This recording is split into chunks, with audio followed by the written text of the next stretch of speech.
नमस्कार, मैं जितेंद्र चतुर्वेदी। एक सवाल जो सबके मन में कौंध रहा है वो ये कि आखिर घोसी में कौन सा खेल हो गया, फिर ये भी कि जो नतीजे हैं उसके क्या निहितार्थ निकाले जाए। क्या इसे 2024 से जोड़कर देखा जाना चाहिए? कम से कम पूरा जो इकोसिस्टम है और अखिलेश यादव वो इसी तरीके का माहौल बना रहे हैं। और फिर एक सवाल इससे भी जुड़ा हुआ है कि आखिर जीता कौन है यहां पर। हालांकि ये प्रश्न आपके मन में अटकाव पैदा करेगा कि साफ तो दिखाई दे रहा है कि घोसी में कौन जीता कौन हारा, लेकिन दरअसल जो साफ दिखाई दे रहा है वो कहानी पूरी उसी तरीके से नहीं है। तब ये स्वाभाविक सवाल है कि कहानी है क्या, तो उसी पर हम लोग बात करते हैं। देखिए, जो घोसी है इसके जो नतीजे हैं वो अप्रत्याशित नहीं है।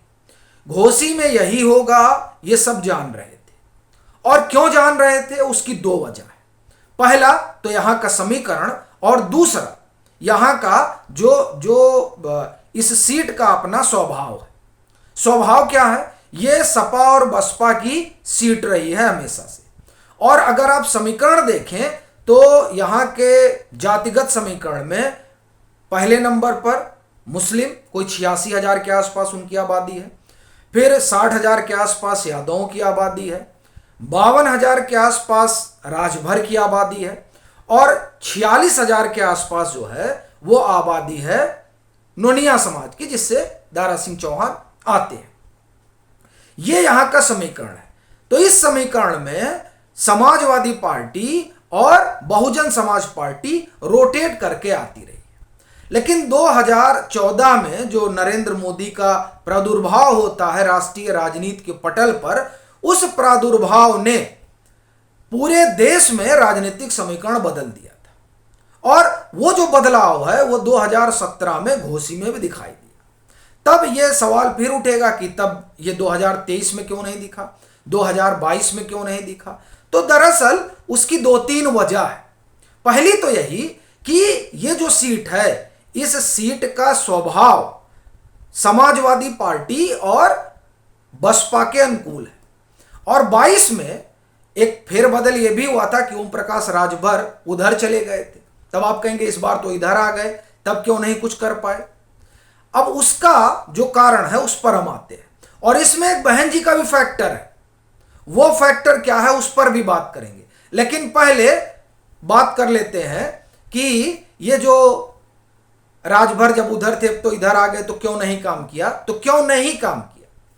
देखिए, दारा सिंह चौहान उन 3 लोगों में शुमार रहे जो 2022 में चुनाव के ऐन वक्त भाजपा छोड़ समाजवादी पार्टी का हिस्सा बनते हैं।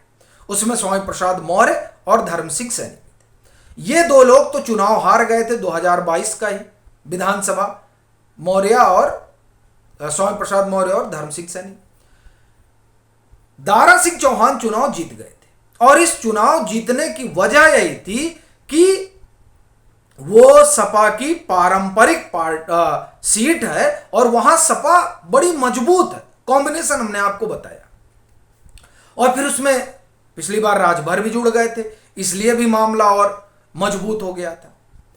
अब इस बार राजभर इधर आ गए, तब क्यों नहीं मजबूत हुआ? देखिए, उसकी सबसे बड़ी वजह है कि जब दारा सिंह चौहान उन 3 लोगों के साथ भाजपा छोड़ उधर गए थे तो बड़ा भला बुरा इन लोगों ने कहा था पार्टी को लेकर। अब पार्टी को लेकर आप ऐसा कह रहे हैं तो कार्यकर्ता, भले ही आप अब दोबारा भाजपा में आ गए हैं, लेकिन कार्यकर्ता इनके साथ खड़ा नहीं हो पाया।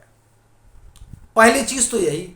दूसरा, जनता को भी बड़ा क्षोभ हुआ कि भाई अभी आप समाजवादी पार्टी में थे, अब आप भाजपा में आ गए, ये क्या मतलब है। और इन्हीं की वजह से वहां उपचुनाव हुआ।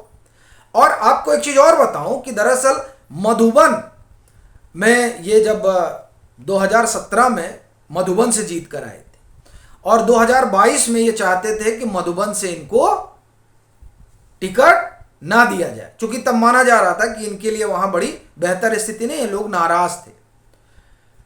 और वही नाराजगी घोसी में भी रही। और इस बार नाराजगी की वजह यह थी कि आप अभी तक वहां थे, अब यहां चले आए। तो एक तो यह बड़ी चीज रही, और यह नाराजगी इतनी ज्यादा थी कि राजभर फैक्टर जुड़ने के बाद में भी कुछ हो नहीं पाया इस सीट पर। लेकिन जो यहाँ सबसे बड़ा मुझे खेल लगा वो ये कि एक तो कार्यकर्ता दुखी थे कि ये जो है दल बदल के इधर उधर चले आते हैं और फिर ये चाहते हैं कि हम अब इनका झंडा लेकर डोए, यानी जिसके खिलाफ 2022 में हमने प्रचार किया अब उनके साथ हम खड़े रहें और उनका झंडा डोएं। ये बात आखिरी और जनता वाला मसला ही है। तीसरा जो यहाँ बड़ा फैक्टर काम करता दिखाई दे रहा है वो है बहन जी की अपील। और इस अपील ने आप ये कहें कि पूरे तरीके से यहाँ खेल बड़ा किया, क्योंकि तकरीबन 70,000 जो है वो मतदाता दलित समाज के हैं।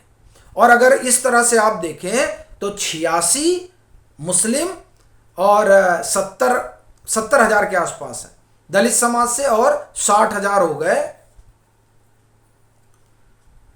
यादव। जो आप कहें कि मुस्लिम और यादव तो इनका कोर माना जाता है, तो वैसे ही 1.5 लाख वोट हो गया। और उस पर जब बहन जी ये कह देती हैं कि अपने वोटरों को संदेश देती हैं कि इस बार आप लोग नोटा दबाइएगा। अब बहन जी किसी गठबंधन का हिस्सा नहीं है, लेकिन वो नोटा दबाने के लिए कह रही हैं। इसका एक कारण यह समझ में आता है कि बहन जी उन सभी लोगों को सबक सिखाने पर इस समय कहें कि आ गई हैं जो कभी बसपा में हुआ करते थे। और यह बात 2022 के विधानसभा चुनाव में भी दिखी थी। और जो अपनी बातचीत हुई उस दरमियान टहलते घूमते तो तमाम जो बहन जी के समर्थक रहे और जो उस आप कहें बसपा से जुड़े लोग रहे, उन लोगों का ये मानना रहा कि इस बार उन लोगों को सबक सिखाना है जिन लोगों ने बहन जी का दामन छोड़ और पार्टियों में चले गए।